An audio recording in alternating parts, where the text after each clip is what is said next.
হাসপাতালে মানুষ প্রাণ বাঁচাতে যায়, হাসপাতালে মানুষ নিজের জীবনকে প্রোটেক্ট করতে যায়, হাসপাতালে মানুষ চিকিৎসা নিতে যায়।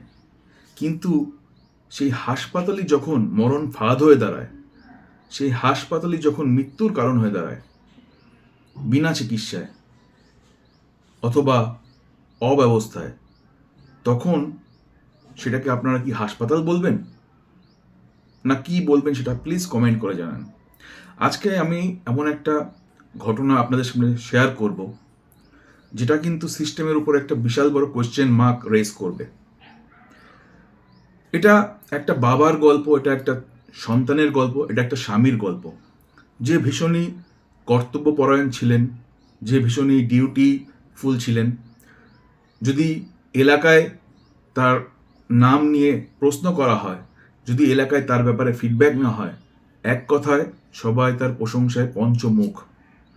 তিনি নাকি এমন একজন মানুষ ছিলেন যিনি সবসময় সদা প্রস্তুত থাকতেন যে কারোর বিপদে ঝাঁপিয়ে পড়ার জন্য, সেটা হাসপাতালে নিয়ে যাওয়ার ব্যাপারই হোক অথবা যে কোনো রকমের অসুবিধাই হোক।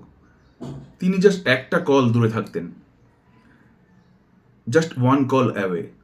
এরকমই একটা মানুষ যখন নিজের সন্তানের বিপদে তাকে নিয়ে, তার ওয়াইফকে নিয়ে হাসপাতালে যায় এবং পরে তাকে সেখানে মরতে হয়, তাহলে সেই সিস্টেমকে আপনি কি বলবেন? আমি তো তাকে এক কথায় বলবো অপদার্থ। এরকম জায়গাকে বয়কট করা উচিত, ব্যান করা উচিত। হ্যাঁ, এতক্ষণে হয়তো আপনারা বুঝেই গেছেন যে আমি কার ব্যাপারে কথা বলছি।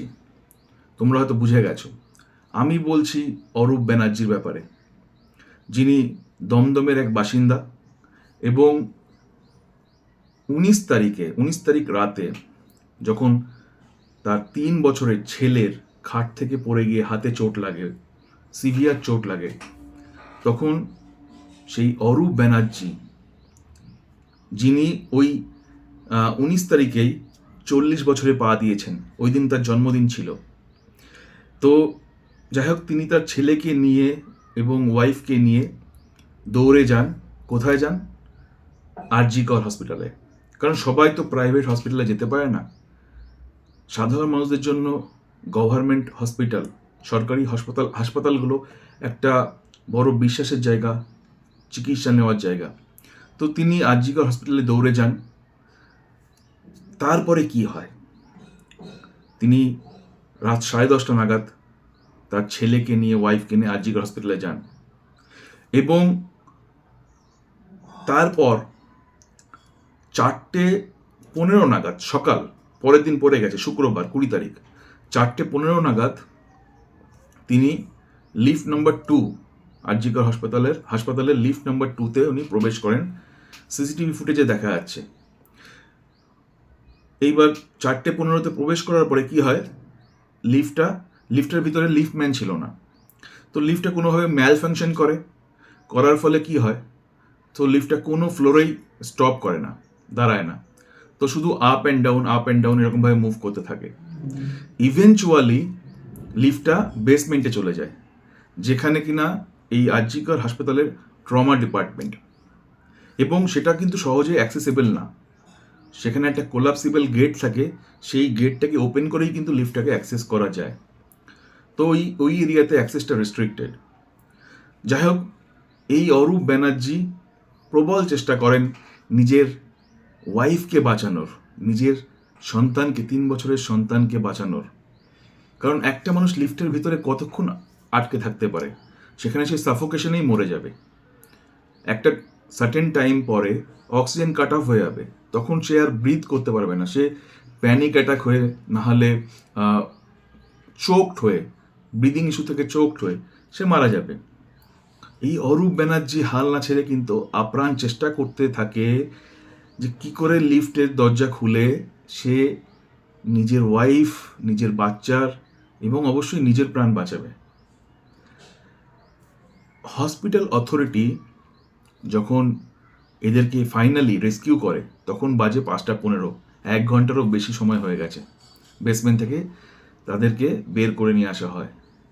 যখন সেখানে যারা রেস্কিউ করতে যায় তারা গিয়ে দেখে এই অরূপ ব্যানার্জি লিফটের 2 দরজার ভিতরে আটকে জাস্ট ক্রাশড হয়ে গেছে।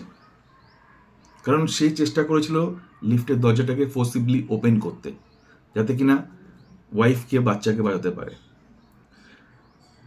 তো এইবার কথা হলো যে যখন তাকে দেখা যায় যে সে ওই দুটো দরজার ভিতরে প্রায় চাপা পড়ে একদম ক্রাশড হয়ে গেছে, তখন তাকে সত্বর এমার্জেন্সিতে নিয়ে যাওয়া হয় এবং সেখানে তাকে মৃত ঘোষণা করা হয়। এবার কথা হলো যে একটা প্রাণ, একটা সন্তান, একটা বাবা, একটা স্বামী যে অকালেই ঝরে গেল, কার ভুলে ঝরল, কে এর জন্য রেসপন্সিবল, কে দেখবে এবার এই পরিবারটাকে? এই অরূপ ব্যানার্জিকে কি রিপ্লেস করা যাবে? তার প্রাণটাকে রিট্রিভ করা যাবে? এর রেসপন্সিবিলিটি কে নেবে? কার ভুলে এটা হলো? দেখো বন্ধুরা, এই আরজি কর এখন একটা এমন আলোচনার কেন্দ্রবিন্দু হয়ে গেছে যেখানে প্রতিনিয়ত দেখা যাচ্ছে কিছু না কিছু অস্বাভাবিক দুর্ঘটনা ঘটছে। এই তো কয়েক বছর আগেই আমরা দেখলাম অভয়াকাণ্ড, সেখানে যে একজন হাসপাতালেরই মহিলা ডাক্তারকে কত নির্যাতন পেয়ে মরতে হলো, তারপরে সে জাস্টিসও পেল না। এইবার এখন আবার এই অরূপ ব্যানার্জির ঘটনা ঘটলো, যার মাত্র 40 বছর বয়স। 40 বছর বয়সে কি হয়? একটা মানুষ তো তার জীবন জাস্ট তখন শুরু করেছে, সবে সবে সে রেসপন্সিবিলিটিসগুলোকে ফুলফিল করতে শুরু করেছে, নিজের পায়ে দাঁড়াতে শুরু করেছে, সে বিল্ড করতে শুরু করেছে। এরকম একটা সময়তে তার 3 বছরের ছোট বাচ্চা আছে, তাকে মারা যেতে হলো। কাদের ভুলে? তার হার্ট, লাংস, এই ইন্টারনাল অর্গানগুলোর উপরে এতটাই প্রেশার বিল্ড হয়েছিল, এতটাই চাপ ক্রিয়েট হয়েছিল যে সে কোলাপস করে গেছে। গায়ে হাত পায়ে অনেক ইনজুরি ছিল, কেন সে চেষ্টা করেছে কন্টিনিউয়াসলি ওই দরজাটাকে ভেঙে বেরিয়ে আসার জন্য, খুলে বেরিয়ে আসার জন্য। আমি বলবো যে এই আরজি করকে না বয়কট করা উচিত, কমপ্লিটলি বয়কট করা উচিত। কোথায় ছিল লিফটম্যান? যেহেতু ওটা একটা অড আওয়ার্স ছিল, হয়তো লিফটম্যান ঘুমাতে গেছিল, হয়তো ফাঁকি মারছিল যে ডিউটিতে। লিফটম্যান কেন ছিল না? কেন সেখানে কোনো রেস্কিউ টিম ছিল না? কেন লিফট এমার্জেন্সি কী করে ডিল করতে হয় এই ব্যাপারে যে ইন হাউস সিকিউরিটি টিম আছে তারা প্রিপেয়ার ছিল না? আমার মনে হয় যে এই বিষয়টা নিয়ে অবশ্যই আরও খুঁটিয়ে ইনভেস্টিগেশন করা উচিত এবং দেখা উচিত যে লিফটের ভিতরে এমার্জেন্সি কল বাটন আছে কিনা, এমার্জেন্সি বাটনসগুলো অ্যাক্টিভ কিনা, সেগুলো কাজ করছে কিনা, সেখানে প্রেস করলে কলটা কোথায় যাচ্ছে, এটা কেউ অর্ডার্স রিসিভ করছে কিনা, কলটা উঠাচ্ছে কিনা। তো এই নেগলিজেন্সির জন্য একটা জলজ্যান্ত মানুষ, ভালো মানুষ মারা গেল। তার বাবা কান্নায় পুরো ভেঙে পড়েছে, সে জাস্টিস চাইছে। একটা এফআইআর করা হয়েছে নিয়ারেস্ট পুলিশ স্টেশনে, কিন্তু যাই হোক, ইনভেস্টিগেশন হওয়ার পরে যে রেজাল্টই বেরিয়ে আসুক, এই মানুষটা কি আর ফিরে আসবে? তার যে শূন্যস্থানটা তৈরি হলো সেটা কে ফুলফিল করবে? আবার অরূপ ব্যানার্জি টিএমসিরই একজন অ্যাক্টিভ ওয়ার্কার ছিলেন। ইনি সমস্ত কিছুতে মানুষের পাশে থাকতেন, বিপদ আপদে ঝাঁপিয়ে পড়তেন, এলাকায় তার খুব সুনাম, খুব ভালো ছেলে হিসাবে। একটা ভালো ছেলের যা যা ডেফিনেশন হয়, সমস্ত দিক থেকে এই অরূপ ব্যানার্জি ফিট। সেই মানুষটাকে, যে কিনা অন্যের বিপদ আপদে ঝাঁপিয়ে পড়ে তাদেরকে সাহায্য করে, সে নিজের পরিবারকে সাহায্য করতে গিয়ে অকাতরে মারা গেল। ধিক্কার জানাই আরজি করকে, ধিক্কার জানাই সেই সব ম্যানেজমেন্টের লোকজনদেরকে যারা কিনা এই হসপিটালটাকে রান করছে।